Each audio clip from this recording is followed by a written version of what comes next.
I don't know what to get you for Christmas. It's only 2 weeks away. Any ideas?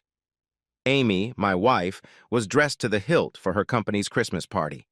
A short black cocktail dress brought out her best features.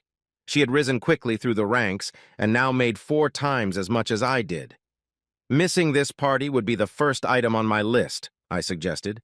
Parties at Amy's company were actually quite unpleasant. I'd seen catfights, people throwing up on each other, a love triangle that exploded, and even 2 employees fired at a party. Yes, it wasn't always boring, but all the personal interactions seemed so fake and contrived. In my professional world, people were mostly genuine. That's how I also won a lot of fans, by being honest and straightforward. It's a little late for that now. And please, Mike, don't talk about your work, at least not to anyone on the board. I don't think it's going to help me get promoted to VP of sales. Amy's always looked down on my job as a mechanic. It's a tough job, but I make good money. Amy just makes a lot more. Our marriage suffered because she worked late. I feel like lately, money and work are more important to her than our marriage. I was hoping to bring her home drunk or at least tipsy so I could get some entertainment. It didn't surprise me when Amy left me in the dust at the party. I headed to the open bar for a nice tankard and tonic. As bored as I was, I still found something to do. The alpha males, who were obviously in leadership positions, were trying to look powerful. Their subordinates were smiling and trying to please their bosses. The spouses looked bored or annoyed. It wasn't long before I noticed Amy dancing with a particularly powerful-looking executive, tall, well-built, and with an important look. She blew me off, and she doesn't have the basic decency to ask me to the first dance? Sometimes I get annoyed with the way she treats me. This gentleman kept grabbing my wife's ass and pinning her down. At least she felt the need to look in my direction and loosen her grip. My blood pressure was rising until a voice brought me out of my trance.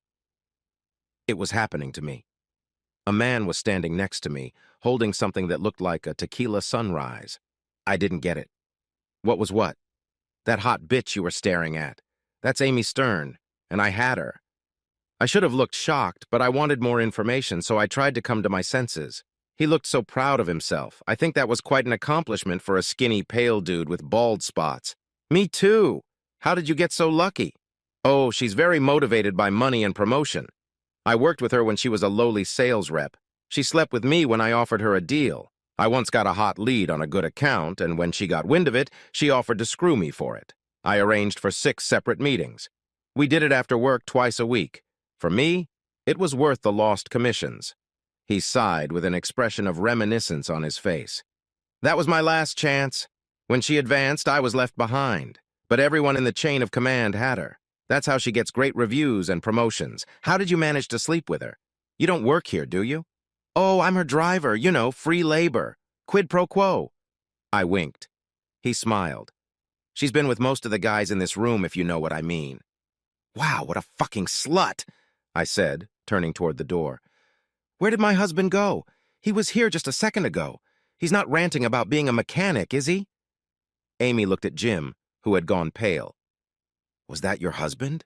Jim asked nervously. Yeah, what's wrong? What did he say? Well, the last thing he said was that he finally realized what he wanted for Christmas. Oh, okay, what did he say? Yeah, he said, alimony is a good gift.